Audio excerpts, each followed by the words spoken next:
একটা এলাকার মধ্যে যদি 100 যুবতী মেয়ে থাকে, এদের যদি 98 জনই প্রেম করে, অশ্লীলতা করে, উলঙ্গ বেহায়া বেপর্দা হাঁটে, জিনা ব্যভিচারের কর্মকাণ্ড ছড়িয়ে দেয় সমাজে, তাহলে ওই সমাজের উপরে আল্লাহর লানত আসতে আর বেশি বাকি নেই। খোদার গজব আসবে বাপ। অচিরেই চোখের পানি ফেলে কাঁদবে, অচিরেই অচিরেই অচিরেই সেদিন মনে হবে। এটা নিয়ম। জিনা বেড়ে গেলে, ব্যভিচার বেড়ে গেলে, সুদ বেড়ে গেলে, হারাম বেড়ে গেলে আল্লাহর গজব, আযাব, লানত আসতেই থাকে।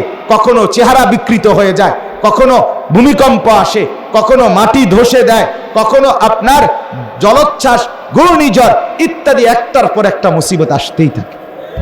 কি পরিমাণ সমাজে মানুষ সুদের সাথে সম্পৃক্ত কল্পনা করেন তো, কল্পনা করেন তো।